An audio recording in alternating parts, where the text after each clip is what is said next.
மத்தூர் உக்ர நரசிம்ம சுவாமி கோயில். தொல்பொருள் ஆராய்ச்சித்துறையின்படி இந்த கோவில் 2 கல்வெட்டுகள் உள்ளன. ஒன்று கிபி 1150ஆம் ஆண்டு எழுதிட்டது. வெளிப்புற நுழைவாயிலில் உள்ள மற்றொன்று 10ஆம் நூற்றாண்டைச் சேர்ந்தது. கல்வெட்டுகளில் மருதூர் என்றும் நரசிம்ம சதுர்வேதி மங்கலம் என்றும் அழைக்கப்படுகிறது. இதனால் மருதூர் அல்லது மடுரம்மாவிலிருந்து பெறப்பட்டது என்பதை நிரூபிக்கிறது. வரலாற்று ரீதியாக மத்தூர் மகாபாரத காலத்தைச் சேர்ந்தது. துவாபர யுகத்தில்தான் இந்த இடம் அர்ஜுனபுரி அல்லது கடம்ப க்ஷேத்திரம் என்று அழைக்கப்பட்டது. அர்ஜுனன் நரசிம்ம அவதாரத்தை பற்றி நிறைய கேள்விப்பட்டிருந்தார்.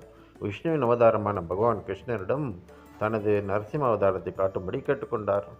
நரசிம்ம வடிவத்தின் கொடூர சக்தியை யாராலும் தாங்க முடியாது என்று கிருஷ்ணர் அர்ஜுனனிடம் கூறுகிறார்.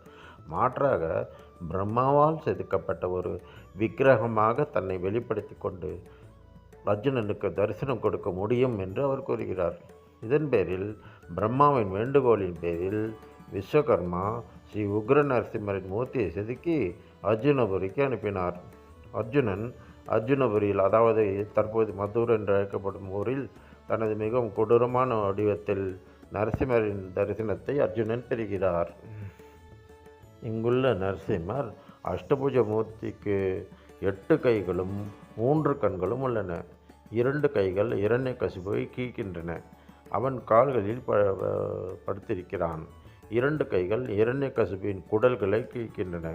இது நரசிம்மரின் உடலில் ஒரு மாலையாக தெரிகிறது.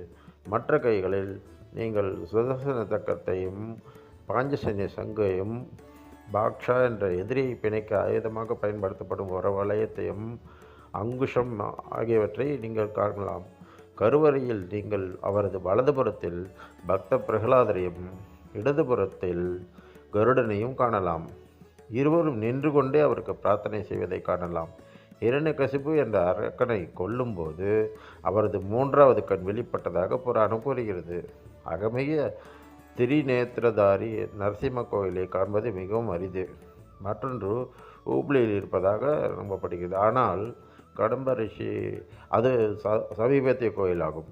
கடம்ப ரிஷி கோயிலுக்கு அருகில் ஓடும் கடம்ப நதியில் நீராடி கோயிலுக்கு வழிபட வந்தார்.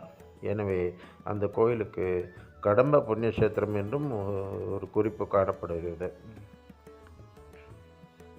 உள்முற்றத்திலிருந்து வெளியே வரும்போது இடது பக்கத்தில் ஸ்ரீ சீனிவாசர், யசோதா மாதா, ஸ்ரீ கிருஷ்ணருடன் காணப்படுகிறார். ஸ்ரீ சௌமியநாயகி மற்றும் ஸ்ரீ நரசிம்மநாயகி 2 பேரின் சன்னதிகளும் இடது பக்கத்தில் பட்டாபிஷேக ராமர் பரிவாரமும் உள்ளன.